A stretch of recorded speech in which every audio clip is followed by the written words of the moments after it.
We'll do a will it blend. We'll do everything. We'll get the hydraulic press out. Like, I don't care. I'm done with this.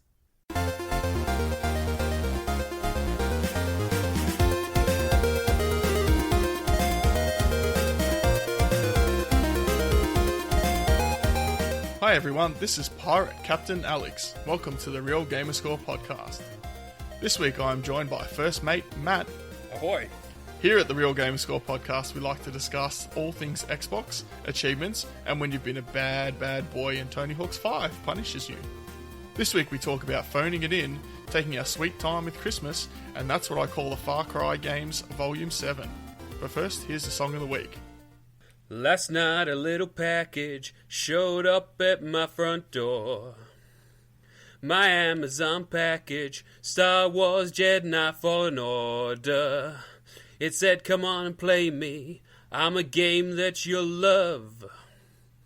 And God, I really want to, but I'm slinging my doves, because I'm Angry Birdin'. On. With 400 levels to do, and 3-star them all. Getting those high scores, more. Throwing my phone across the room, please no more. That'll do. That's pretty good. I like it. Well, there you go. So that was the song of the week. Thanks again, Matt. It's you're just knocking them out the park, mate. I have to, I almost have to mute my microphone when you're doing it because I just laugh, throw my phone across the room. You probably heard it. Just like got a little chuckle out, but yeah, nice one. If you have a guess as to what song that is, you can send the answer to our Real Gamerscore account on trueachievements.com.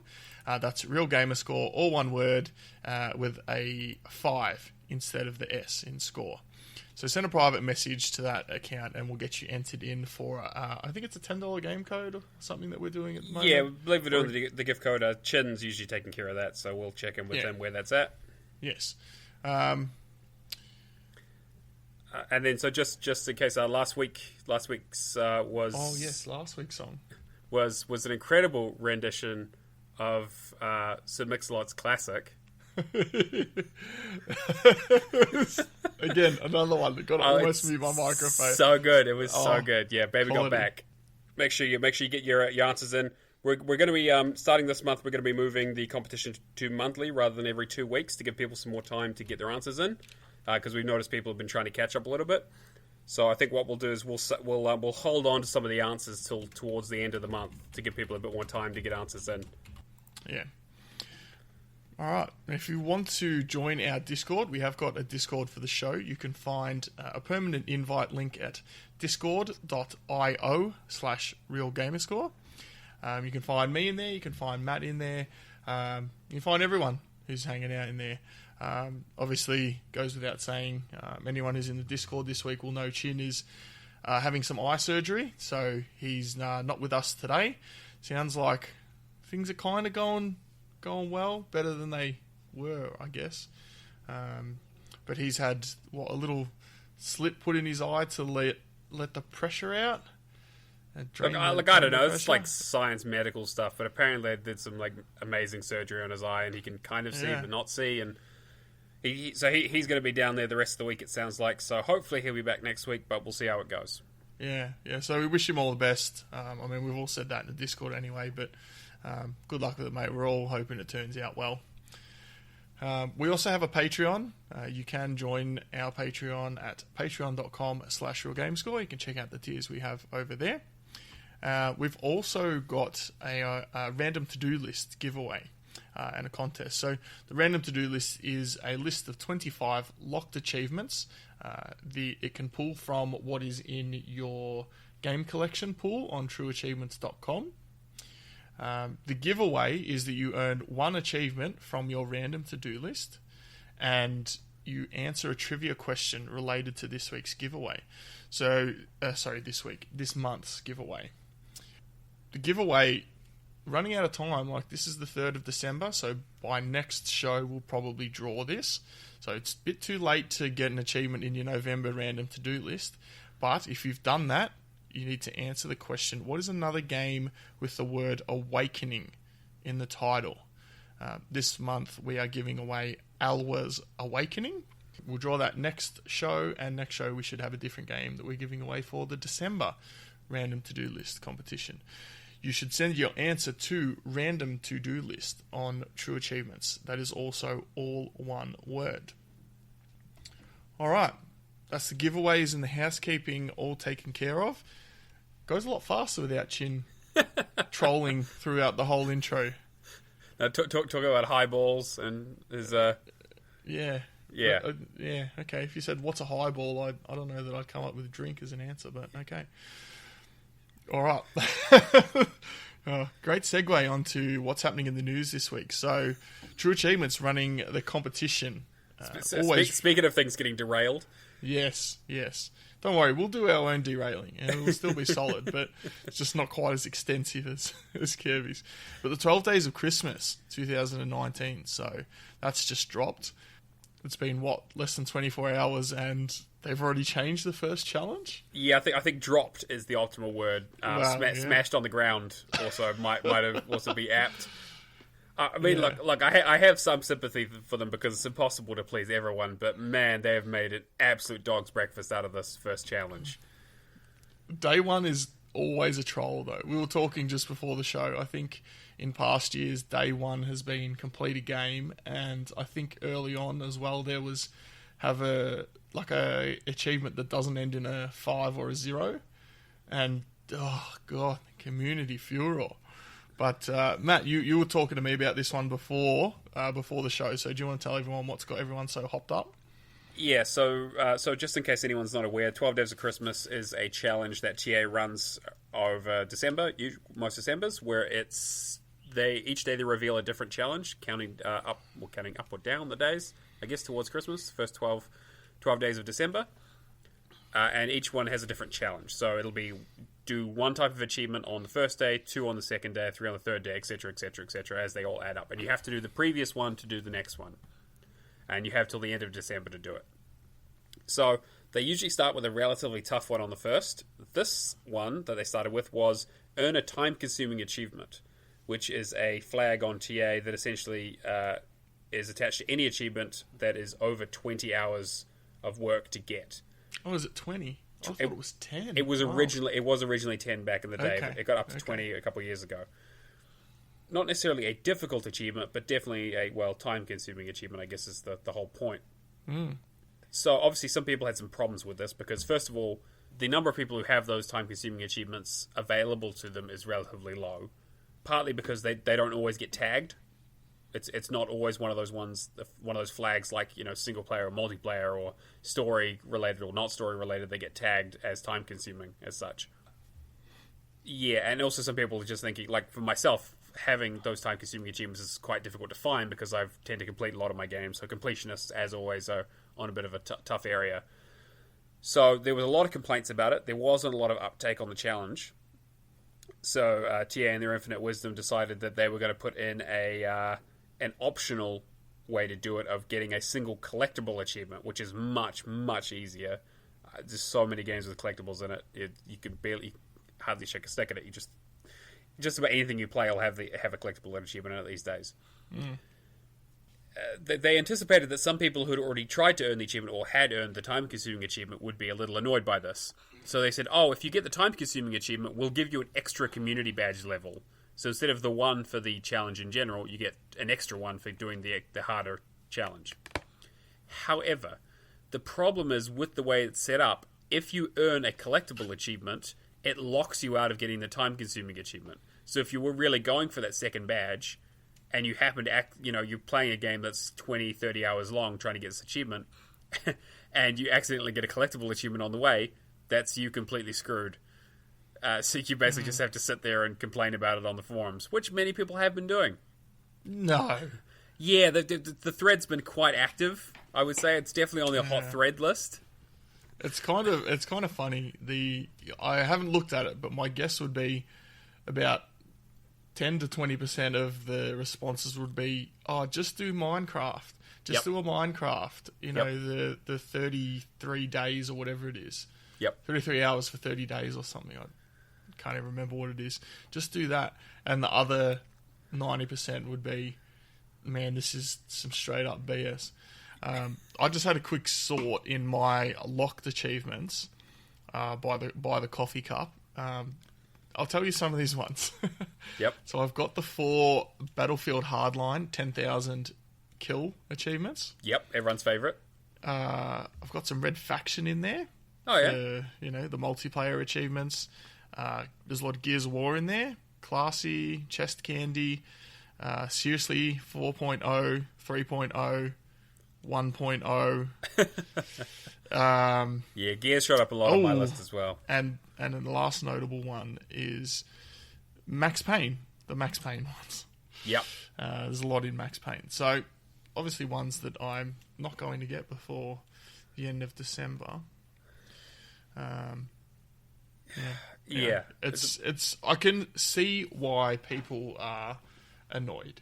You know, it's on the same kind of train of thought. I can see what, you know, Warren and Freem are trying to do. You know, they're trying to make it challenging, but hopefully not too challenging. But this list, I'd have to relook at it. But from the quick look I've had, there's not a single achievement I could get on here before the end of December.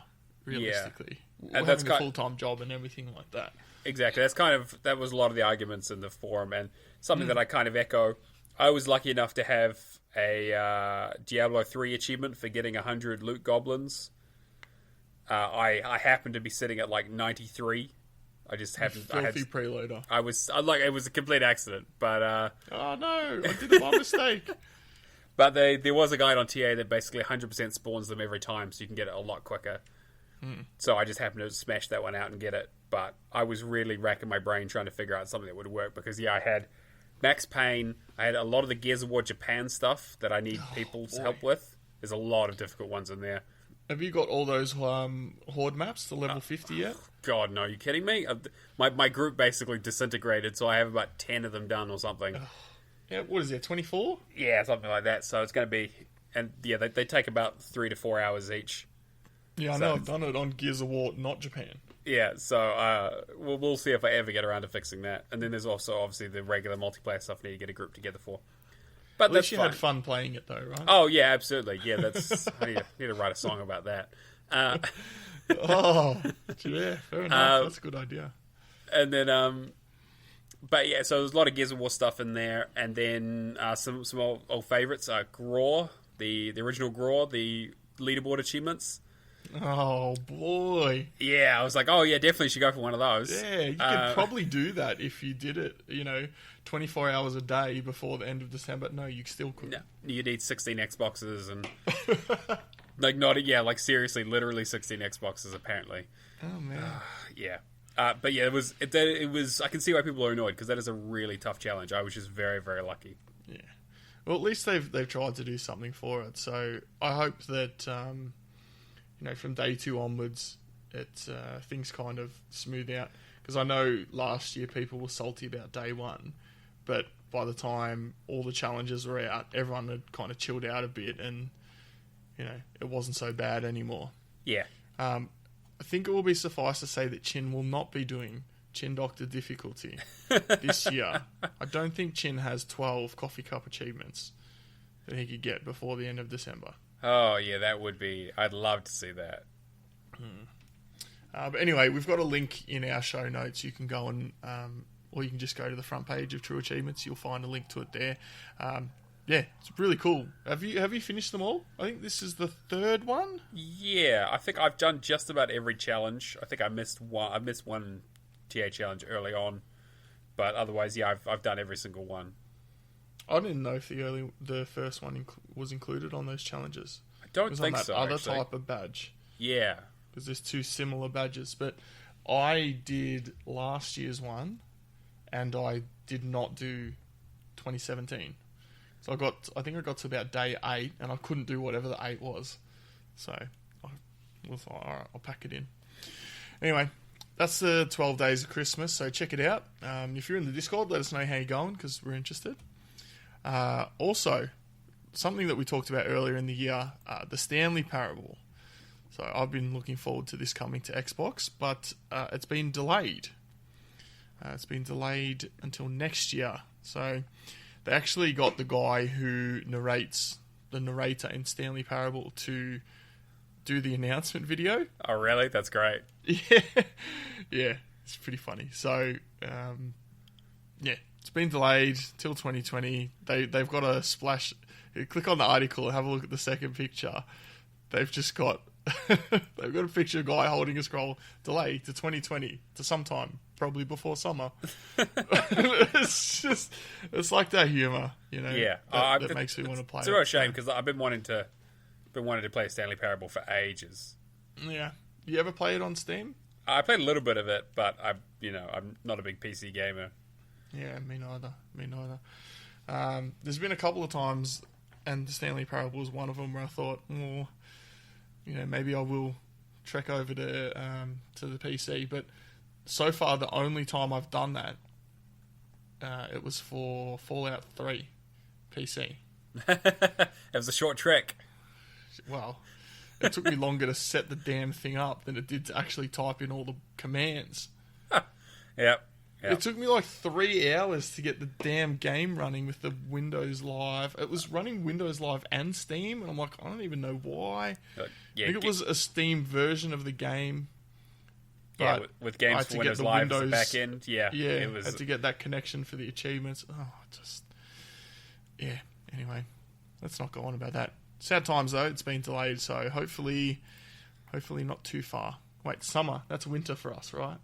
Yeah, so that's the middle of next year, maybe. So before the middle of next year. Yeah, so it'll be out, probably the same day as Cyberpunk, if they have any sense of humor.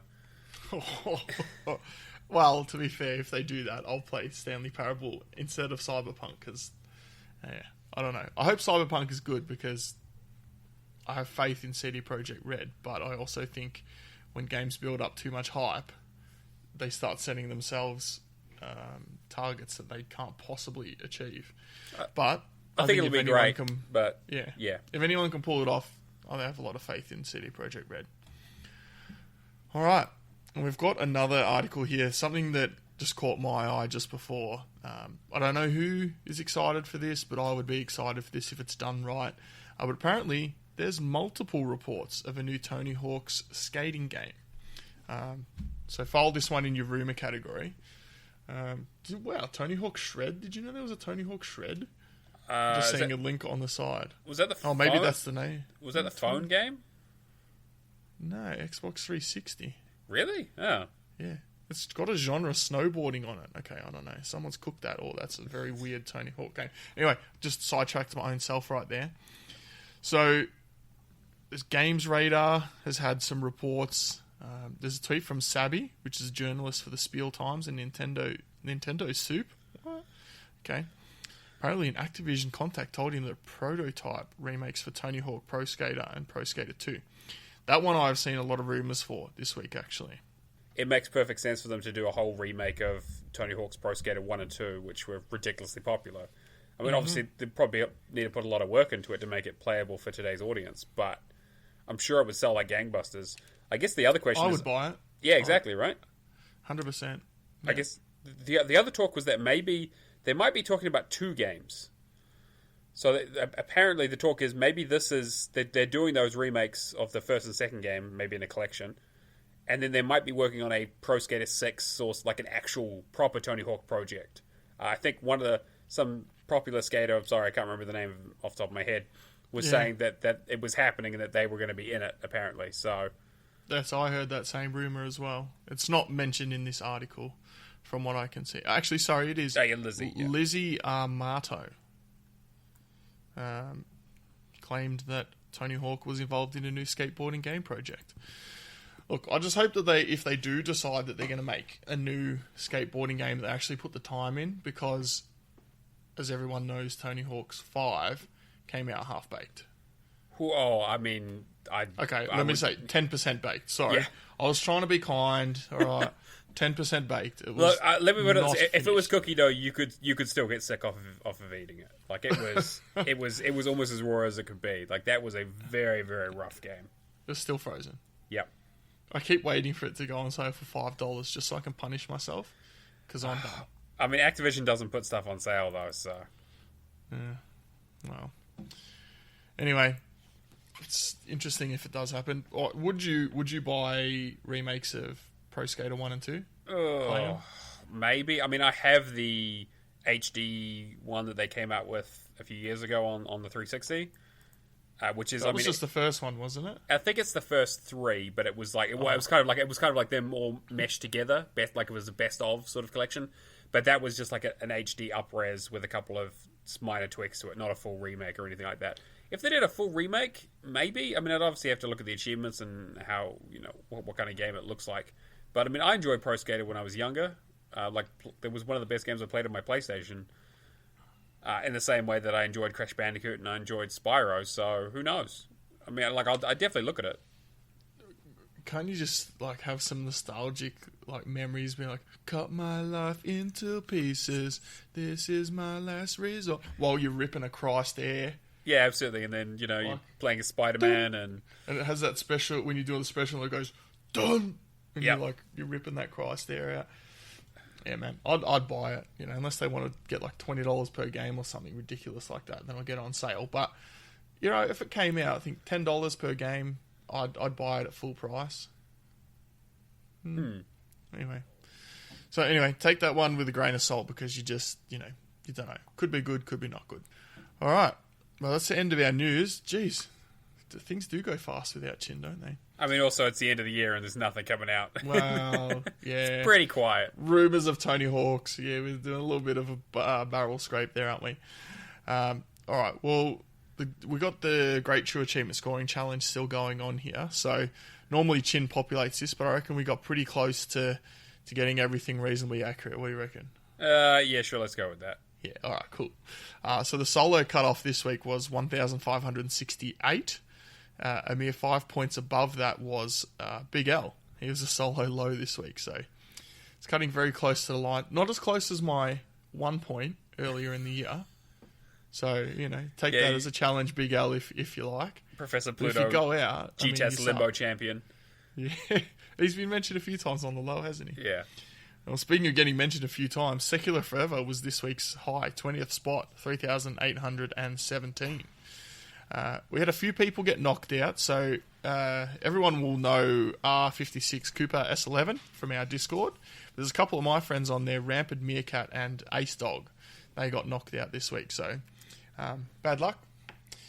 The team cutoff, 4,485. The low this week is this team Leapfrog with 5,049. So, not really too worried about getting knocked out there. But the team high this week, the good, the bad, and the fugly. I probably should have looked at who was in that team. I know what the fug is in it because that's what fugly is. Yep. Right? Yep. That's. I mean, to be fair, it is a great name for a team. Oh, absolutely. It really is a great name. We didn't have any knockouts this week, so yeah. All right. True Achievement Scoring Challenge Roundup's done. It's done. Smashed We're powering through this week. Well, what have you been playing this week? Why don't you tell me about some games? So as I alluded to in my song, it's been a very tweety week. There's been a lot of pecking at my phone, a lot of slingshots, and just picturing you headbutting your phone with your nose. Basically, yes, and really just picking out on fantastic games. So picking out. Oh, yeah, that's a reference. That's nice. I missed that. Thanks. All right. Not a lot this week. I finished up Far Cry New Dawn, so I played a little bit with Chin and a little bit with Shadow to do some of the co-op stuff. That game is basically just more of Far Cry 5, but in a more condensed version. Same stuff I said last week. Still a really good game. Not amazing in any, it doesn't really stand out all that much. Plays a lot better in co-op. What are the graphics like? It looks good. It looks very colourful and bright. It's a lot more colourful. I mean, to be fair, Montana in Far Cry 5 was quite colourful, in a sort of picturesque, mountainous kind of way. Where this is a lot more like you see a lot of pinks and purples and that sort of stuff. I mean, I'm colorblind, so I have to take people's word for it. But yeah, it looks really nice, and there's a lot more. They use a lot more flares and a lot more color. I was expecting things to be a bit more Rage 2, but it turns out that it's just more of the same.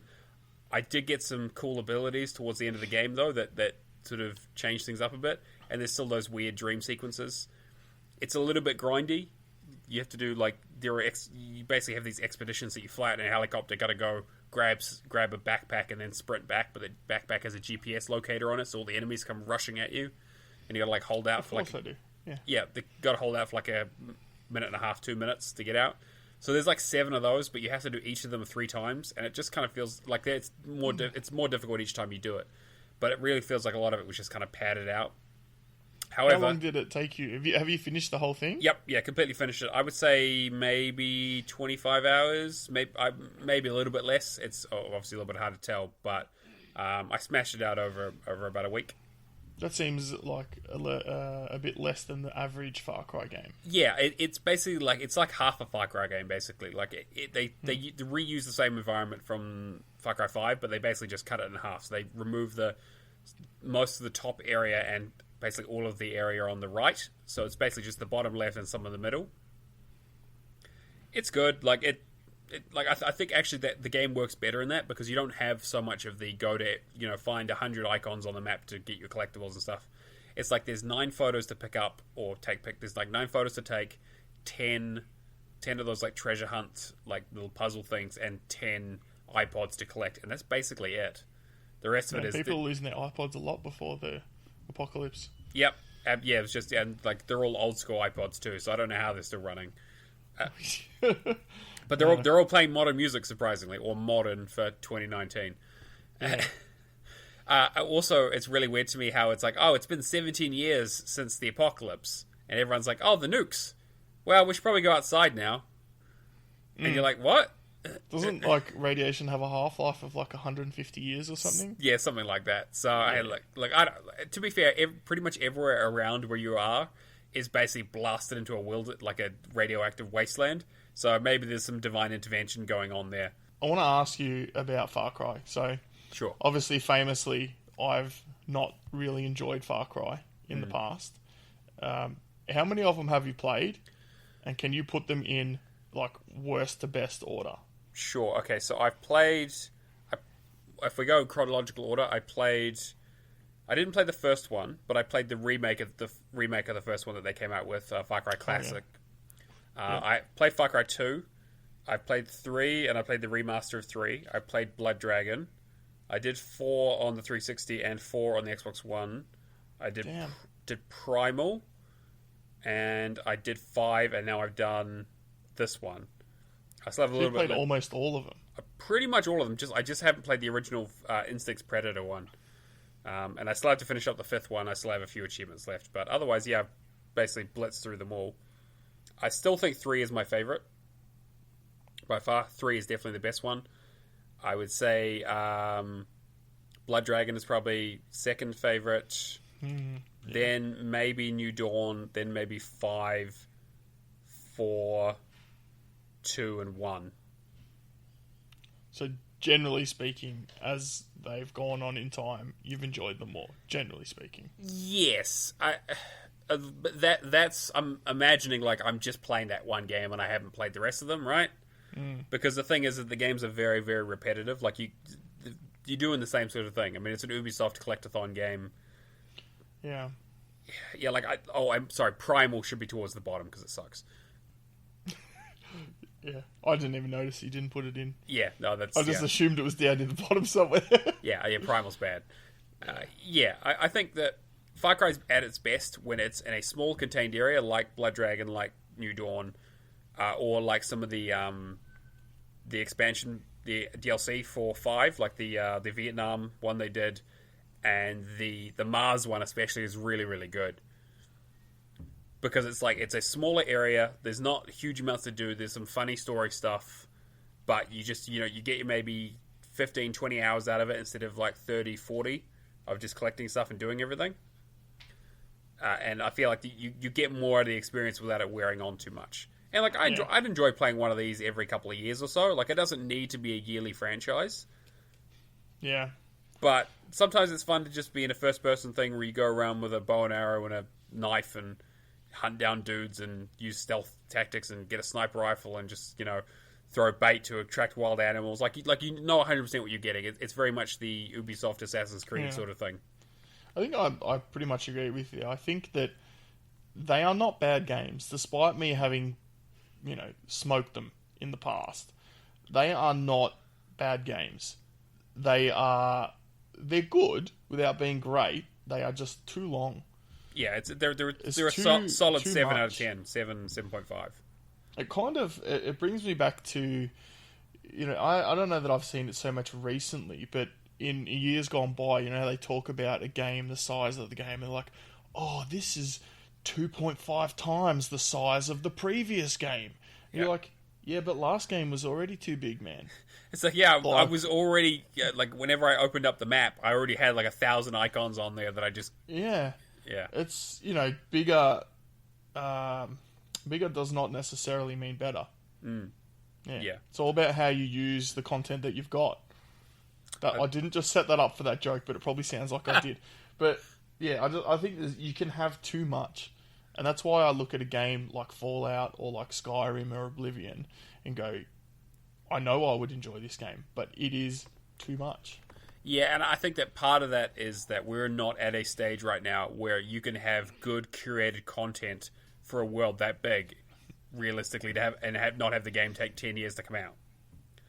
Yeah. Because I'm more of a curated, I'm more interested in story than anything else most of the time. Absolutely. Which we'll get to in one of my next games. But Angry Birds? Yes, that's the one. But I think something like Yakuza, which will be coming out in Game Pass next year. Yeah. That's the kind of really good example of that, because the original one on the PlayStation 2 was pitched as, it's basically Grand Theft Auto, but in a very small area, but very dense. It's around every corner is something where it's a small pool, but it's very deep, rather than having an Olympic-sized swimming pool that only comes up to your shins in terms of depth. Yeah. And I think that's more what I prefer. Is I prefer my world to be a bit more curated, a bit more built, even if I have to sacrifice, some of the, you can climb that mountain, or you can, I think another good example, you bring up Fallout and Skyrim. I think Out of Worlds is kind of that for that sort of genre where it's a lot more self-contained and tighter. Yeah, I'll get to that one day. Yeah, that's next on my list once this other stuff's done. All right, what's your next game? So Diablo 3, as I mentioned, I had to go find a goblin, so I ran around for a couple hours today, just grinding that achievement out, and I was so glad that past me, I had to high five my past self, because thanks past me for setting this up without even realizing it. And then I thought back and I was like, why? It's like, why did I leave it so close? It's like, oh well, because I was going for the pick up 5 million gold achievement. And I got so sick of the game that I actually just basically threw it down and was like, I'm not playing any more of this ever again. How far did you get? 1.2 million. Oh, so damn. Barely 20%. It's rough. 1.2 million. That's 25%, isn't it? 20%. Well, yeah, sure. Oh, yeah, okay. That game's not. I mean, that game's really good, Close. but they really were taking the piss with that achievement, because in the expansion that they released for I can't remember what it was called, but in the expansion they changed it to 500,000 just for reference. So, is that the Ultimate Evil? Or something? Ultimate Evil. That's the one. Yeah. Yeah, something like that. Yeah. So obviously they added in a bunch of other achievements to take forever for getting everyone to level 70 or whatever, but. One day I'll go back. That was another time-consuming achievement. I had the choice between the two of them. I decided to go for the Goblin one. I think you made a good decision, mate. Yeah, I'll save the next one for next year's 12 Days of Christmas. Yeah, so that was, that game's actually still surprisingly good. I might actually go back and do some more of it at some stage, because it is really fun. But or you could head over to Diablo 4 when it's coming out. Yeah, we'll see. I don't know. I'll believe it when I see it. Should be coming out next year, though, apparently. Oh, they'll probably do another mobile game before they do that. Yeah, true. Yeah, you guys don't have phones? Speaking of phones, I still can't believe that they Yeah. totally misread the crowd. It's like rumors have been swirling for Diablo 4. Oh, they're going to announce Diablo 4, and now we're going to announce Diablo 4. Your phones, and everyone was just like, "What? is this a really late April Fool's joke?" Like, yeah, people really ripping to shreds. I can't believe they could be so dumb. Really, that's just dumb. It's like, look, I'm going to just make some sweeping generalizations here, and you can tell me where I'm wrong. But if you're going to go to a con, like Blizzard Con, big chance you're going because you're a Diablo fan. You know, they have other games too, but you know, you might want to see what's going on with Diablo. Especially rumors have been swirling for a year now about this new Diablo game. And apparently, to be fair, they apparently were going to show it off at that conference, but apparently they had to pull it last minute because of some problem. Which is they still could have mentioned it though. Yeah, like there's been E3s where I've thought, oh okay, they've only talked for 30 seconds or a minute about a game that's coming, but they still mention it, so you know. Yeah, you know, I think the fan reactions still would have been pretty savage if they'd have gone, yes, we are working on Diablo 4, but to kind of get you. Like how Bethesda did, I don't know if it was this year or it might have been last year, where they said, yes, we're working on Elder Scrolls. Elder Scrolls 6, yeah. Yeah. That was last year's one. In the meantime, we've got Elder Scrolls Blades. Is that the mobile game that they talk about? Blades, yeah, the mobile one, yeah. Yeah, and then go, if I was an Elder Scrolls fan, you're going, yes, we're working on Elder Scrolls 6. I would have been like, well, obviously, but at least you acknowledge the fact that it exists. Before going, hey guys, the big announcement is a mobile game. Like, sorry, but it's not. Look, anyone who's in the know about BlizzCon knows that they originally used to do it every 2 years, and that's how it should have stayed. But now they've moved it to every year, they have to come up with an announcement every year. Yeah. And last year was pretty rough because they had that, and they had the WoW expansion that did not do very well at all. People absolutely hated it. And that was pretty much it. They didn't really have a lot else to say. Oh, they had Warcraft 3 remastered coming out or whatever. That's actually been pretty successful to their credit. For sure. But obviously successful. It's not going to set the world on fire, right? Nah. But as compared to this year, when they had civil rights violations, and supporting not supporting protesters in Hong Kong, but also they had Overwatch 2 and they had Diablo 4, so all is forgiven basically. It's we're a funny bunch of people, aren't we, gamers? Oh yeah, absolutely, massively entitled, but also easily distractible. Yeah, I actually saw a lot of commentary about that after the most recent one, where they announced Overwatch 2 and Diablo 4, and it's like all these people. Like my Twitter feed was like 50%. Not 50%. I'm exaggerating, but it was a good portion of I can't believe these human rights violations type of things that Hong Kong is going on.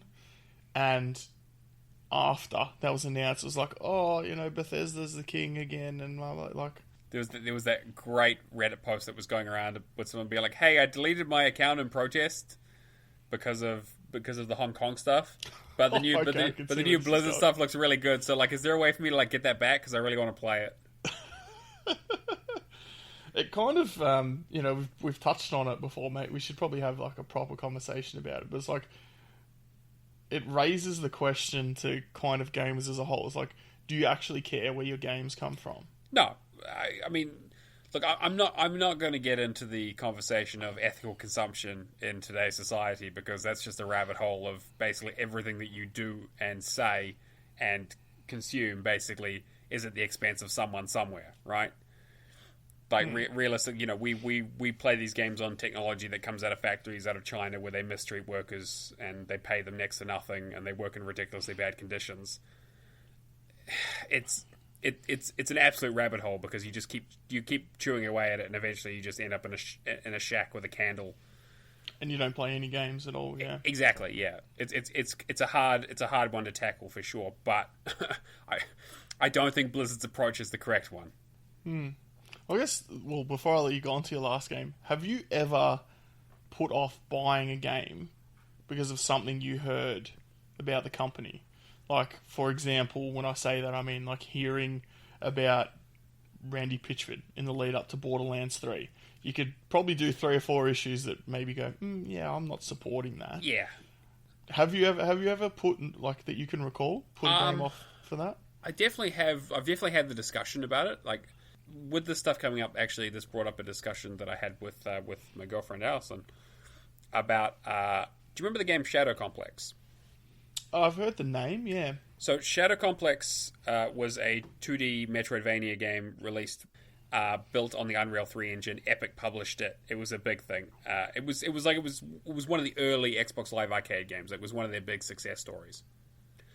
So that game is set in the Empire universe, which is a book series. The book series is written by Orson Scott Card, who wrote Ender's Game.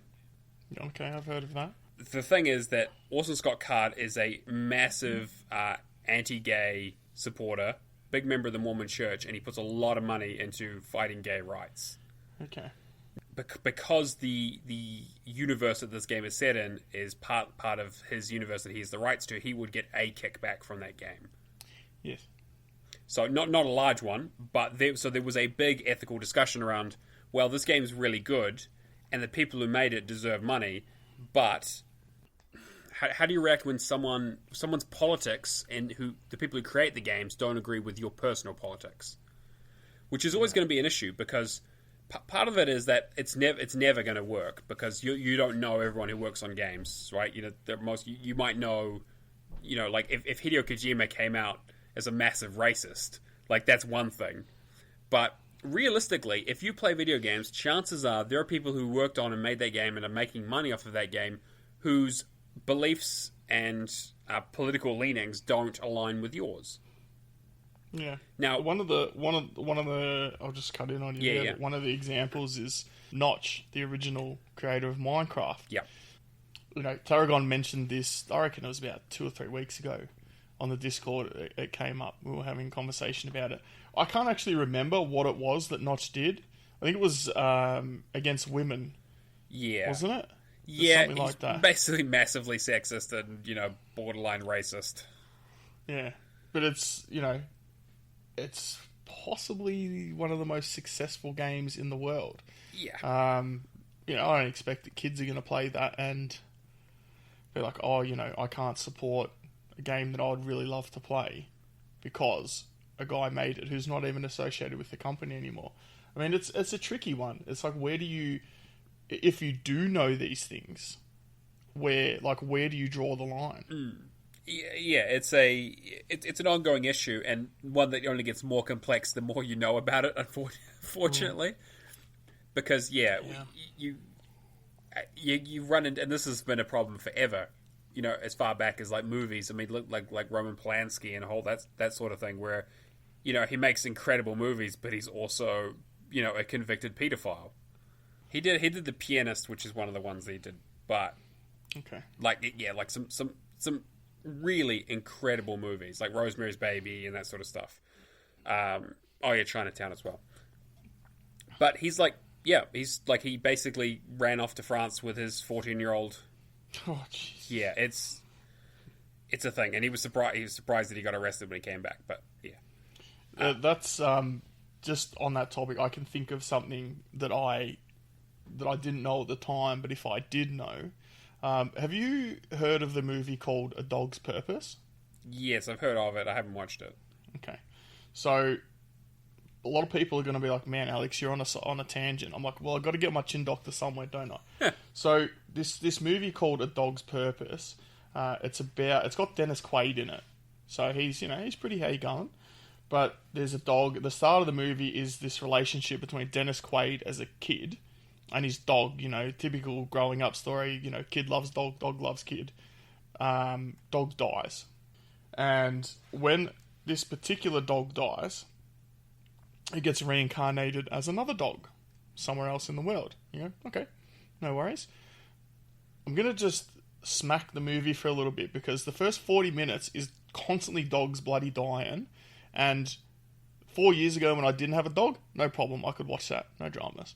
But now I've got a dog. I'm just crying my bloody eyes out for like 45 minutes. Anyway, you know, meets up with Dennis Quaid. Quaid's an older man in his fifth life or something, and he remembers it's him. And payoff not worth all the crying for the first half of the film. Having said that, getting back to my original point, I didn't know at the time that we watched it that apparently some of the dogs were quite badly mistreated in the film. And it's like in horror movies and all that kind of stuff, podcasts, anything, people getting sliced up, whatever, no dramas. There's two things that I struggle to listen to or watch in horror movies, and sexual assault and rape scenes are one of them. I don't, they really don't sit well with me, and scenes of animal abuse. There's rumours that the German Shepherd, which is a police dog in that, it jumps into the water and rescues someone, like grabs them and swims a drowned man back to shore, essentially.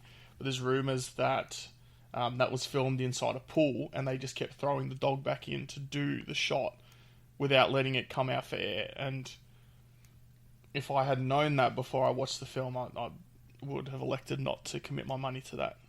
That's probably the only example that I can recall right now where I would not. Yeah, like I can't think of many examples that have put me off so much that I wouldn't want to play the game for the most part. I mean, maybe I'm not the right audience anyway. I don't tend to buy things new, wait for sales and things like that. So I'm not, on the cutting edge of most of the stuff. When they get all their money, I'll buy it used, or I'll try not to give money to people I don't agree with. But realistically, I live in a society, quote unquote. There's only so much you can do to try and curb things that you don't agree with. But it's like at some point along the way, you're inevitably going to support someone that you don't agree with. I think you raised that point already. Yeah, it's like you can't. There's nothing you can do about it. There are so many people involved in the making, the planning, the distribution, the marketing of video games, and the whole industry that you got to be supporting something you don't agree with. It's just kind of, you got to pick your battles. Yeah. Well, good discussion. now, with that massive ethical quandary discussed, let's go on to my favorite game of the week, Angry Birds. Yeah. Oh my god! It was a couple weeks ago. Chin was like, "Hey, what's the worst game that you've played?" And I was like, "Oh, Pimp My Ride or something, or like Leisure Suit Larry." It's this. This is the worst game. I hate this game so much. Like I completely ragged on Alison last week for starting it, and she listened to it and she was like, "Yeah, that's fair." She agreed with you? Yep, she agreed. Huh. She agreed. She feels really bad, which is why she's helping me finish it. But God, I hate it so much. It's the absolute opposite of fun. 400 levels to do. You have to 3-star all of them. You can't do the power-up trick where you just change the date to get you more power-ups because they've disabled it now, so you're just stuck with... And you can't even if I had the money to pay for more power-ups in the game, I can't. I have to get good at the game. I can't cheese it. I've made some progress, so there's 9 chapters that you need to finish, and I've done 1, 2, 3, maybe 4 of them, I think. 3 or 4? 2...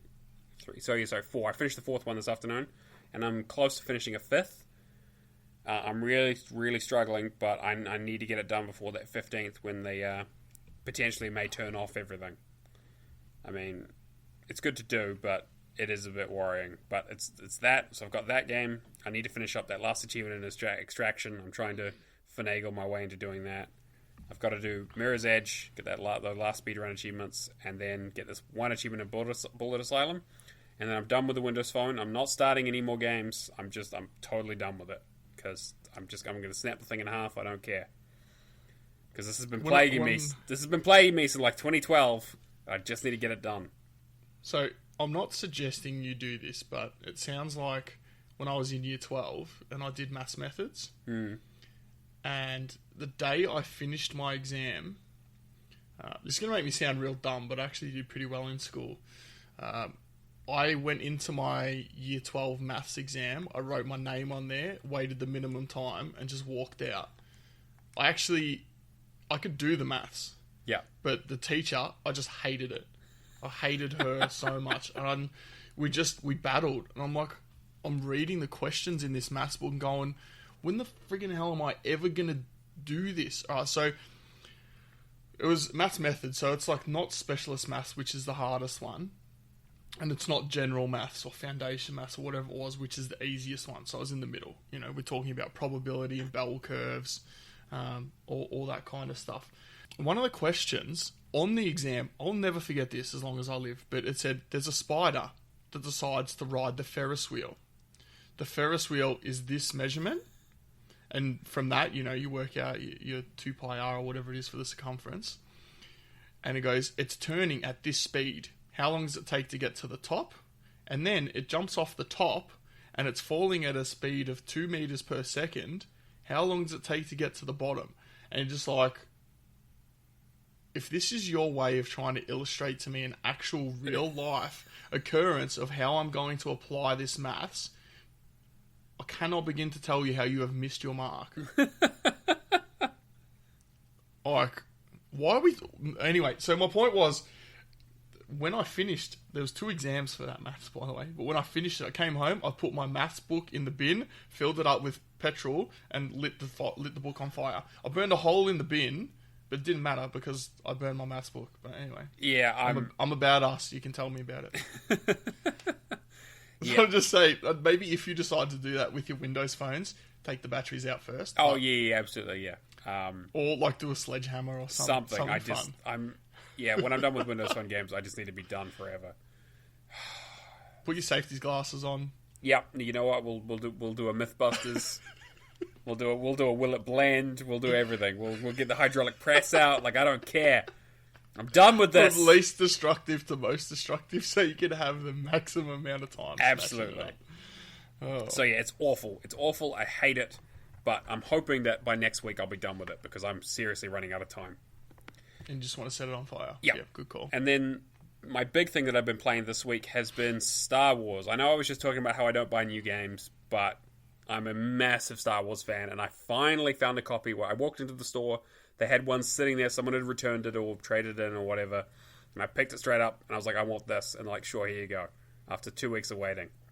And you went to the shop a couple of times, didn't you? And they had none? Yeah, I went to double check, and they were like, nah, only pre-orders. And then so I happened to walk in when I was going to get groceries or whatever. Walked in, and I was like, oh, I guess I can check. I was like, I probably should be playing Angry Birds instead, but I need something actually fun to play so I don't just top myself. So I was like, oh, I walked in and they were like, oh, yeah, absolutely. We got one literally sitting right here on the counter about to be put away. It's like, perfect. I will take that off your hands for $110 or whatever it is. Oh, really? Welcome to New Zealand. Yeah. You got 12.5% GST, don't you? 15. 15? Yeah. What? That game is fantastic. So I've already finished it. I picked it up Thursday night and I smashed through it and I finished it on Sunday. That game's incredible.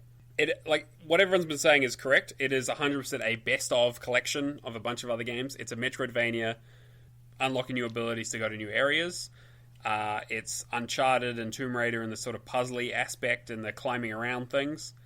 And then it's also Dark Souls light in terms of its combat with parrying and blocking and stamina meters. But it has an awesome Star Wars story. I'm not going to spoil anything because it's all great to learn. You just have to play it. If you're a Star Wars fan, you 100% have to play it. I noticed people have been saying there's a lot of bugs with it. I didn't have too much trouble with it at all in terms of bugginess. I know they've patched it at least once, so I'm hoping that takes care of a lot of problems. But I have been seeing a lot of videos of people, clipping through walls and enemies doing weird stuff or them falling off cliffs or just, the game breaking. Like, I played it as much as I could. And, like, that weekend, I basically didn't leave the house. How long did you put into it? Probably about 30 hours. Oh, okay. It was, and that was, so Thursday night, Friday night, all of Saturday, and most of Sunday, and then I finished it. 100%, it's my game of the year, by far. It's fantastic. I had so much fun with it. Lightsaber combat's good. Story's really good. If you're a Star Wars fan, there's some really, towards the end is some really, really great stuff. I had a couple of moments where I couldn't believe the stuff that I get to do. They're definitely going to do a sequel. Obviously this thing's going to print money. And it's the first good Star Wars game I played in so long, and I'm so happy. It's not perfect. Did you play the Battlefront games? I played a little bit of them, not on my tag, but yes, I have played them. I mean, whatever. It is what it is. I'm not really... I mean, I really enjoyed the original Battlefront 1 and 2 on the PlayStation and Xbox back in the day. but these ones just didn't really capture that all that much. I think my only complaint really with it was that they don't have dismemberment for human enemies, so the lightsaber just kind of like it feels like you're just hitting them with a big bat, just bashing them to death. But on like the creatures, like the weird alien creatures that you find in like spiders and stuff, you'll like slice them in half and open and rip their arms off and all kinds of cool stuff. But yeah, I cannot wait to see what they do with this. I'm wondering if they're going to do any DLC. It would be a bit weird considering how the story goes, but wouldn't be unheard of. I could go on for another half an hour. It's such a good game. Definitely play it if you have any interest in Star Wars. You can just crank, and the best thing about it is you can just put it on easy. You put it on story mode. The enemies do basically no damage. I didn't die once on it. I just got to cruise through the game doing cool Star Wars stuff, visiting planets that I know about, getting super deep into the lore and the story and stuff, and just getting to nerd out with Allison, who's also big into Star Wars. It was great. Cool. It was really good. And just in time, it'll be the new Star Wars movie at the end of the month. We'll see how that goes. I'm a little bit worried, but who knows. But yeah, 100% recommend it. All that sort of stuff. Not a lot of score this week. I'm at 1,815, which is a lot lower than usual. And I'm probably going to be slowing down with this Windows Phone stuff because those games are only worth 200 each, and that Angry Birds takes 40 to 50 hours. So pretty stingy. So what you're saying is I might have a chance to take you over 1 week. Yeah, the next week's probably going to be a good one for you, mate. Get into it. Well, I haven't done it this week. I wanted to talk about a couple of things, actually, that are not specifically video game related. I forgot to put this in last week, but not last weekend, the weekend before, we bought a ticket for Clued Up Games. Now, I don't know if you've heard about this, Matt. I don't know if they're in New Zealand yet, but I've seen games in England. I've seen them in the United States, in many different states, actually, in the US, and I've seen them in Australia now. But what it is, it's like, I guess you'd say it's like an ARG. Oh, okay. So we went to the starting point, which was near Flinders Street Station, which is the main station in the city for those who are not from Australia. And we got the first, we logged into the app, so you play the game on your phone, and you walk around the city, and there are witnesses to a murder. And basically you need to solve a murder and find out, who the murderer was and the weapon. And basically from talking to different witnesses, you find out where certain people were at the time the crimes occurred, what time things happened, who's got the weapons, and that kind of thing. So we spent about 3 hours walking around the city, going to all the witnesses, and then we sat down for lunch, and our team just went through all the clues, and we got it right the first time. So they have another one happening, I think, next year, in Melbourne anyway, but they have a wizard themed one. So yeah, it was a lot of fun. I mean, we walked around a lot, and it was a warm day in Australia. Well, warm. Chin would say it was cold. It was like 20 degrees, 25 degrees. So for Chin, he's still wearing like 3 jumpers at that point. Crazy bloody. But yeah, good fun. So if it's in your town, check it out. That sounds awesome. Yeah, it was good fun. It was good. We also, this weekend, Tarragon and I and my friend Dean are going to this place called Zero Latency. I don't know if you've heard of this, Matt, but it's in near the city in Melbourne, but they have places around, I think, in a couple of other states. But it's like a really large warehouse. So you're in the warehouse, in the playing area, and you're wearing a VR headset, and they're mainly zombie-related games, which, obviously I'm a fan of. So we'll be, fighting through the zombie hordes to get through the safe houses. I think it's kind of a bit like Left 4 Dead. Okay. But in VR. And there'll be like bits like in VR where you get, a horde of zombies coming after you and you shooting them with the gun. But yeah, we're going to do that this weekend. I'm going to message them this week and see if they can record us playing. So I think it'd be a really interesting video to see, like, on the screen, like have a picture-in-picture what we see in the game and us running around the warehouse. But yeah, so we're doing that this weekend. It's only like $75 to go. It's a 45-minute session. It's not really too expensive. But in terms of games I've been playing this weekend. So apart from Rocket League, which I've been talking about, I played the Coma Recut. So I only had 3 achievements left. 2 of them were ending related. Have you played the Coma? Yep. Have you got all the achievements? Yep. What do you think of the game? I think it was a really interesting concept, and I like a lot about it. I like the art style, and I kind of like how the story works. But mechanically, it's a bit janky. It's a bit clunky. Yeah, it doesn't quite work as well as it should. I mean, it definitely gets the horror bit right because, man, you spend a lot of time running away from stuff. Yeah. But stuff. One thing. Yes. You run away from one thing. Yes. Yeah. You're right. I agree with you. You've hit the nail on the head. It's an interesting story. It's actually meant to be a commentary on the pressures of Korean education. Apparently it's Korean, but as a Caucasian Australian person, it seems like a commentary on all pressures of Asian education. You know, there's the stereotype that Asian children go to school, they go home and study, and then they go back to school in the morning. You know, all they do is study, and they get good scores. So it's meant to be a commentary on that. You know, the real demon of the game is supposed to be the pressures that the parents put on the kids or something. I don't know. It was kind of lost on me. I couldn't really relate to that aspect of it. But it's... there wasn't enough math book burning in it. He does... well, no, I'm not going to spoil the ending. But yeah, there was not enough math book burning in it, yeah. But it's fun. It's fun. It's a fun game. It's a scary game, which I don't normally play. And that music, when the monster's coming after you... The one thing it absolutely nails is the sound. Yep, absolutely. It's terrifying. The menu music, very minimalistic, but it unsettles you.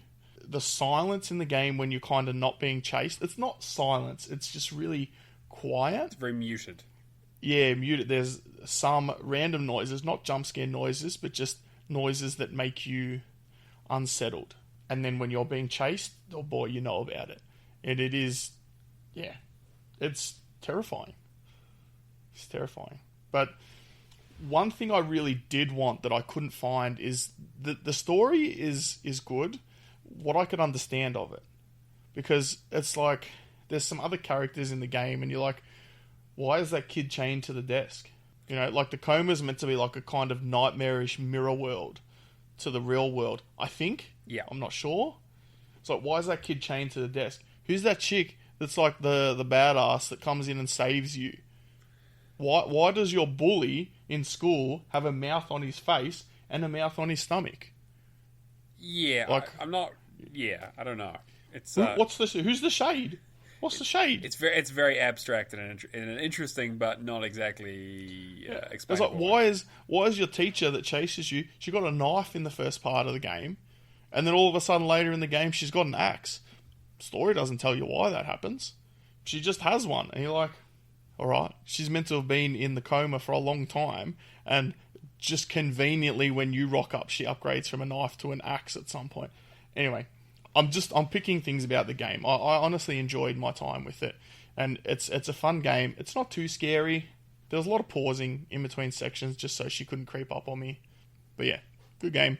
A little bit tough for the completion because you kind of had to play it 3 times, but I had some little sneaky saves. The guide is good, but sometimes it says go left and it means go right. So you've got to be careful of that. But it does well enough to guide you around. And the other one that I've been playing, I just started this one on Sunday. I'd already dived Shadow Warrior 2, but my friend Ken Chanaburi and Crackshot trying to get it started and get it done. It's quite a long completion because there's the achievement for collecting 10,000 Mazamoon orbs. I don't know what the word is. For collecting 10,000 orbs. I could have just said that and not sound like a complete idiot. But that is quite long. I know Valaxi was playing it, a couple of months back, and he was saying, come get started grinding and, get a head start on it. Yeah, that sounds so appealing. I'll do it. And I actually, ended up playing something else. I think I don't remember. But Ken Chanaburi's got this idea in his head that it's leaving Game Pass in 3 weeks. I haven't heard anything. I'm like, okay, that's exactly what I said. He's like, no, I reckon it's going in 3 weeks. I'm like, have you heard something? or is he done the you've math? just got a feeling or something. I'm like, I don't know. Because sometimes you usually tell from if it's been in there for a year, it's a good chance it's going to leave. But even so, that hasn't always proved to be true. Yeah. Well, anyway, we're going to try and get it done then. So the problem with the game is that when you play in co-op, there is only host story progression. Oh, perfect. Yeah. Oh, you mean like an original Xbox 360 game from 2007? Yeah. Well, I actually looked this up before. I didn't write a note about it in here, but one of the first games I recalled that had story progression for co-op, and I mean, this is just plucking out of my memory, so don't come at me and be like, oh, this game did it beforehand. I'm sure it did. But the first one that I recall was playing Dead Island 1. And that came out in 2011. And people gave that game a really hard time for what it was. But you know what? If you joined your friend and played, and you did a mission, it stayed done. In your co-op save and your single-player save. And here we are. I think the game came out last year, and I mean, it doesn't. So that's a pain. But having said that, from what I understand, if we all play through by ourselves on single player and run through once each for the three of us on Insane, we're still not going to have enough orbs to get the 10,000 achievement. So plenty to play. It's kind of a double-edged sword, I suppose.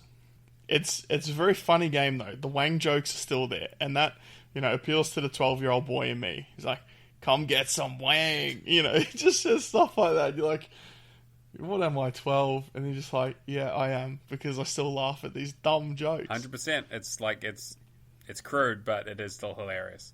Yeah. Yeah, it's very funny. It's very funny. Anyway, that was just 200 Gamerscore for me this week, so not the best score I've ever had, but, what are you going to do? All right, well, we're going to go into the sales now, so we're going to have a quick chat about them. But before we get to the sales, the games of gold have changed over for this month. They were announced, as Chin predicted, shortly after we recorded. Of course. So on Xbox One, you've got Insane Robots. That's 1st to the 31st of the month. Jurassic World Evolution is 16 December to 15 January. On the 360, you've got Toy Story 3 from the 1st to the 15th of December, and Castlevania Lords of Shadow Mirror of Fate HD. Jeez, that's a mouthful. That is a real mouthful. That's a mouthful. That's the 16th to the 31st. Well, The Escapist 2 has been added to Game Pass, leaving two fantastic games, Life is Strange and Life is Strange Before the Storm. Make sure you play both of those before they go. They're not very long, but they are very, very good. Pretty easy. Pro Evo Soccer 2019 and Ashen. Do you want to take us through some of the games we've put in here for Gamerscore, Matt? Sure. Yes, we've got the Council Complete Season. So that's 1 through 5, plus the bonus. That's on sale every other week now, isn't it? It is, but I'm glad they've actually... Because usually it's the game and then the season pass. But this is actually the whole thing in one, 75%. Oh, so okay. $7.50. Good deal. Relatively easy. Still waiting for that walkthrough on TA to be completely finished. But apparently, after you finish the first episode, the rest of it's pretty easy. The main bulk of achievements are in the first episode, and then there's like 5 or something per chapter and after they're all that. pretty much story related, so not too difficult at all. I just kind of, that's my min-maxing. I want to get everything perfect the whole way through, make sure I make all the right choices. There's the Journey Down trilogy, 35% off, $25.99. That is too expensive. Still too expensive, yeah. No, I went for that to be 75% off before I jump on that. They're about, 1 to 2 hours each? Yep. Yeah, and you just smash through them. Have you done chapter 1? Not yet. That speedrun has turned me well off it, huh? I reckon I could do it, but oh god, tight speedrun achievements that you have to spend a long time on. Like if it's finished the game in under 6 hours and it's a tight speedrun, like you could waste 6 hours of your time, or obviously more for each run. But if it's a speedrun that's like do this in under 2 minutes, well, at least you can keep having a crack and you only lost 2 minutes. Yeah, exactly. I much prefer the low investment stuff, which is why I don't play roguelites. Chin's not even here to defend himself. No, it's because he's wrong. 6180 The Moon, 50% off, $199. Away, Journey to the Unexpected, 50% off, $849. Coffin Dodgers, 67% off, $3.95. Hexalogic, 30% off, $3.49. Hyperjam, 40% off, $8.99, which I think came out relatively recently. Outbreak, the Nightmare Chronicles. Make sure you get the Nightmare Chronicles. The rest of them are quite difficult. So Nightmare Chronicles, 50% off, $2.49. Rocket Wars, 50% off, $3.99, though you need 4 controllers for that. Seasons After Fall, 75% off, $2.49. Super Toy. That's good. It is. Seasons After Fall. It is good. Yeah, I liked it. Super Toy Cars, 50% off, $4.99. Fun little kart racer. 3/4 Home Extended Editions, 35% off, $2.49. That game's awful. Is 3/4 Home the one where you come home and no one's home? No, or is that the side scroller? That's the side scroller. The one you're thinking of, Gone Home, is the first one. I always get those two mixed up, Yeah. even though they're wildly different games. 3/4 Home is the much worse one. That game's just terrible. But it's easy. And then We Are the Dwarf, 70% off, $4.49. Don't get mixed up like I did and get The Dwarfs, which is a different game, which is still relatively easy, but much more difficult than We Are the Dwarfs. I've done both of them now because I finally figured out what I was doing. But yes, there was. I'm picturing you going to We Are the Dwarves and you bought the game The Dwarves. Yeah, and I was like, "What?" I was like, "This guy doesn't match up at all. What is going on?" Yeah, that was fun. All right. Well, there's quite a few things on sale as well. So if you go and check it out, you probably find something. Speaking of finding something, Matt, what are you recommending this week? People going check to out. recommend Call of Cthulhu, 75% off, $9.99. It sounds like a scary game. Yeah, a little bit. It is a pseudo horror game, more psychological horror than but it's also a puzzle-ish game. It's a first-person puzzler with some stealth mechanics and some very light RPG mechanics. But it is very interesting. If you're into Cthulhu mythology at all, it's a must-play. And even if you're not, it is still a really solid game. It's got a little bit of jank to it. You can tell it's a bit cheaply made. Like the voice acting's not the best and the animations are a little shoddy. But it's a really, really cool game. Well, I'm recommending Seasons After Fall, so I just touched on it a short time ago. But I actually really, really enjoyed my time with this. It is a platforming game with some kind of puzzle elements in it, I suppose. It's one of those games you have a real hard day at work and you just want to come home and just put something kind of relaxing on. It's very chill. Yeah, it's a very chill game, And the story's all right, It's not groundbreaking or anything, but story's pretty good. It's only a few hours, 6 to 8 hours to finish it as well. And for $2.49, I mean, yeah, you can't go wrong. That's very cheap. What are you going to buy this week? So I was looking at that list, and I actually own pretty much all of them except for Journey Down. Jesus. Yeah. Chin never left, mate. No, he's sitting here, he's got a Kiwi accent. I this know. week. G'day, mate. Who's got more games out of you and Chin? I have. He's probably got more, but I've definitely finished more than he has at that rate. Yes. I think he's probably got maybe 1,200 games on the Xbox One. I've got about. I mean, I hide all my games when I finish with them, but I loaded up my other Xbox and there's all unhidden there, and I had about 950 to install. So, yeah, I'm probably close to about 1,000 games, maybe that I actually own and have. It's a lot, but a lot of them are absolute Gamerscore trash. So yeah, but I looking at this list, I was like, yep, got that. The only one I don't have is that Journey Down stuff. That's too much. Yeah, and I haven't played the Council yet, but I have it sitting there. Yeah. So I'm gonna pick up Hyperjam because it looks cheap and easy. Yeah, I thought about it. I'm like $8.99. I'm like, bit much, and it's only 40%. It might come down. Might do. 50, 60% in the future. I don't know. But I that one caught my eye. I'm actually, there's a lot of games I could buy this week that I would play, but I'm trying to make a push to get under 50 games installed on my hard drive. I actually think I came down to 50. It's impressive. This week. Yeah. Which, makes me sound like a small fish in the big pond compared to you and Chin and Tarragon with his 7 million games. Tarragon's another league of its own, to be fair. He gave me that box. Where did I put it? Yeah, that box of, 200 or 300 Japanese games. Jesus. Yeah. Anyway. That's, like I said, that's the Christmas project. Yeah. Maybe I'll run a blog or something on what I'm going to play. Anyway, it's going to take a lot of planning. So, yes, for me this week, I will elect to not buy something. All right. That's it with the sales and what we're buying and playing this week. So we've had Isaac, the king of the questions, write in with another question here. So, hey guys, I wanted to wait until it arrived before saying anything, but I won the Taco Bell Xbox One X in the United States, or at least my family's household in the US won, since it's a US only contest. I had to pay $100 for my family to ship it to me, and another $35 for customs tax. That's cheap for an Xbox One X and an Elite 2 controller. Okay, I was going to say, because I managed to get my Xbox One X for about that, but definitely didn't come with an Elite 2 controller. Did you do any trade-ins? Oh, yeah, I traded in my old Xbox and all my games. And Yeah, I was going to say, like, he probably just traded $5 for some Taco Bell. So, yeah, fair point. Like, that's legit. And you got some Taco Bell out of it as well, which is also good. Hey, that's $135 for an Xbox One X and some Taco Bell. I mean, you're set. Yeah. Anyway, there's a question coming, so now that I've got something to play on, if I ever have any time, I've got a question. Since I missed out on basically the entire Xbox One life cycle, what exclusive Xbox One game should I make sure I get that I don't miss out on? Thanks. Ooh, that's a hard... I mean, first of all, good luck finding some exclusives, but I'm going to cheat and probably have a couple. How about you go first, because I have a couple of ideas. Was Sunset Overdrive exclusive? Yep, that was going to be my first one. Yep, Sunset Overdrive, absolutely.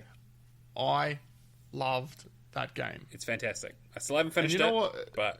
Oh, you haven't finished it? No, I need to go back and do it. It's What, the multiplayer achievements? Yeah, well, I played a little bit of the single player. I played it it came up in an Ultimate Head-to-Head a while back, but I just didn't have the time to go through it at the time, so I just kind of smashed out an achievement, played a bit of it, and then just dropped it. Did some of the multiplayer, but I need to actually go back and really put some time into it. Well, it reminded me a lot, and not that I played it, but it reminded me a lot of the vibe of Jet Set Radio. Yeah, kind of Jet Set Radio mixed with movement. something like Infamous or Prototype, yeah. Yeah, it is a really, really good game. I know that there are people out there that don't like it, and, you know, hey, each their own, but I loved it. And you know, it doesn't take that long. It doesn't take that long to finish it. I reckon it took about 25 hours. Oh, yeah. Didn't overstay its welcome. The multiplayer achievements, I mean, they're going to be tough to finish now. You'd have to put up a session on True Achievements, I think, and get a group together. But I actually don't know how I finished those ones. There's one, I think there was a DLC achievement for 1800 Chaos. That was easier than the 1580 Chaos, whatever it was. The hardest one in the base game was so much harder. It's ridiculous. Than the DLC one. I'm missing that one and the two DLC ones. I think I have everything else. The thing that killed me, and I remember this, is those dragons. The flying ones. Just think of the flying enemies. They just don't die. No die. matter how much you shoot them, and you'd be using the Magnum and just capping them, and they're just laughing at you like, "What are you doing, bro?" And they just cook you. Anyway, what other games do you reckon? Yeah, I was thinking that. I was going to say Rise, but no, I don't play Rise. You don't need to play that. It depends. I mean, if you like racing games, I've looked in a list, so Okay. I've got a couple here. Yep. But yeah, Forza, if you love racing games. Yep, absolutely. Forza Horizon, Forza Motorsport, if you like more simmy type racing games. If you do decide to play Forza Horizon 3, Shadow will ask you to play with him. Yeah, so don't play that. You don't want to risk that. Quantum Break, another one that I know there was, like I said, a lot of people that didn't enjoy it, but I really enjoyed it. I liked that they were trying to do something different. Sean Ashmore in the game is really good. If you liked the Max Payne games, Alan Wake as well, if you like those two games, that's a no-brainer. I'm going to take Kirby's pick here, because you know he would say Ori and the Blind Forest, even though technically not exclusive because it's on the Switch now, but he would say Ori and the Blind Forest without a doubt. Yep, I would agree. You know, I've got two, and they're technically cheating because they're a collection, but I will say the Rare Replay Collection, it's a huge amount of stuff in there that you can play. Good luck getting all the achievements, but say Rare Replay, it's real tough. But realistic, I think the Halo Master Chief Collection. Yep. is if you haven't played a lot of the Halo games, or this is the first time you played them in a long time, Master Chief Collection with Halo Reach coming out, jump straight on that.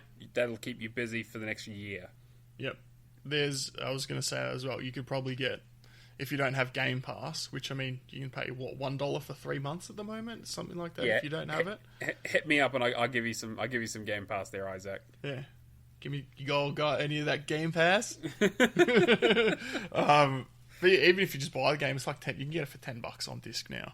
You know, it's so cheap, and you get the expansions for what, $5 each, $10 each. I don't know. It's pretty cheap. But yeah, Reach is what, just about to drop, or just has dropped. Just about to, I believe. Yeah. Yeah, and you know, a lot of people argue that that's the best one. So, Sea of Thieves.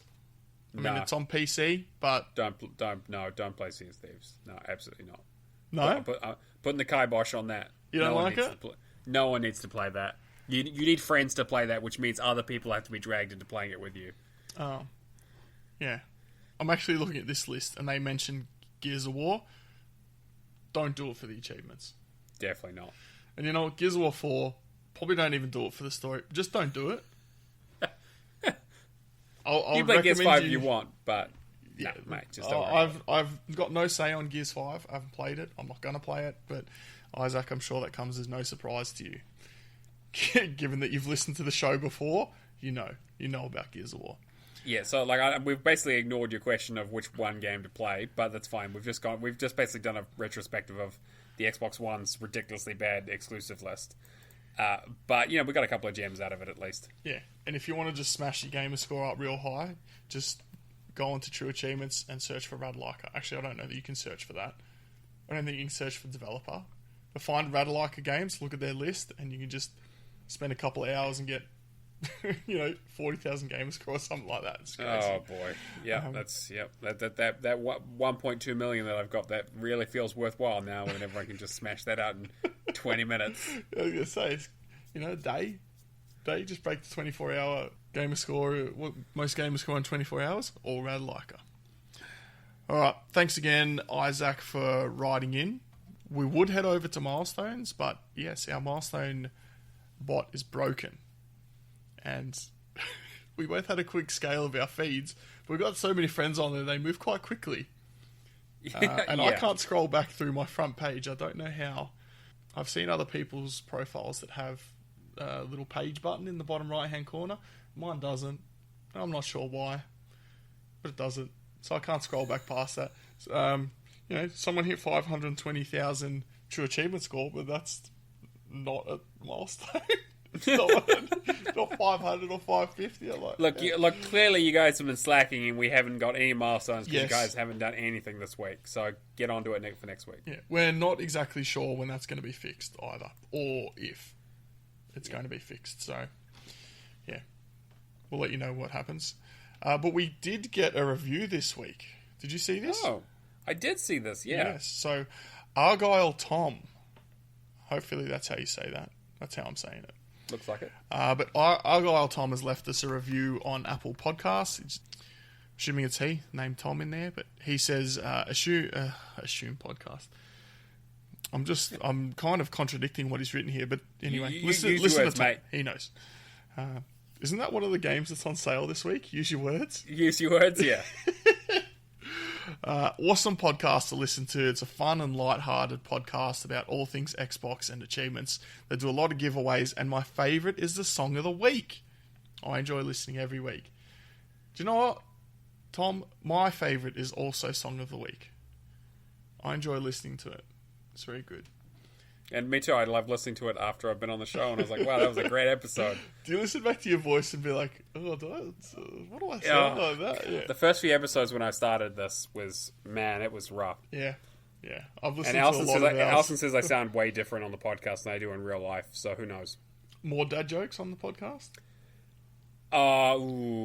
That's about even, actually. My dad joke ratio is pretty bad. People at work are sick of me. That's not good. At least hopefully you're good at your job so they don't try and... I'm great at my job. That's the problem. They can't do anything without it. Just got to put up with them. Yeah. All right, well, we'll leave it there. Put a pin in episode 70. So if you would like to help out the podcast, we would appreciate it. And you can subscribe on iTunes or the other podcast platforms that you listen on. You can leave us a review just like Argyle Tom, and we will read it out.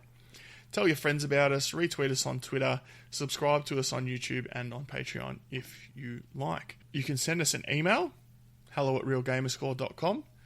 Twitter is @realgamerscore, all one word. Discord, again, you can join us in the Discord. Find the link to do so at discord.io/realgamerscore, and you can find our Patreon page at patreon.com/realgamerscore. You can write in a question to the show, just like Isaac did, and we'll answer it. Matt, if someone wants to get in touch with you because you love talking to people, where will they find you? Yeah, as you know, I'm a very social person. No, I was going to get sarcastic, but actually I got a very nice message from Secular Forever. Very nice guy.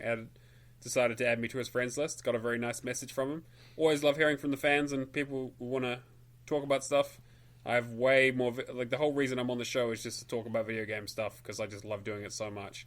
So I'm always down for a chat. Hit me up on the Xbox or on True Achievements or in the Discord. Neomaster on pretty much everything. And you can find me... I love everyone every week.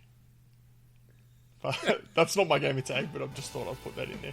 No, fair enough. Yeah, we'll see how I feel next week. You'll see how you're going. Yeah, you can find me everywhere. Professor Pluto. I'm on True Achievements, Xbox, Twitter, Mixer. And if you just add a 1 after that, you can also find me on Twitch. What's that, Kirby? Nothing to make fun of me on that one. Oh, no, where are you? Kirby. Oh, no, that's a shame. All right. Anyway, everyone, we'll see you in episode 71. Thanks for listening. We really appreciate it. See you later. Cheers.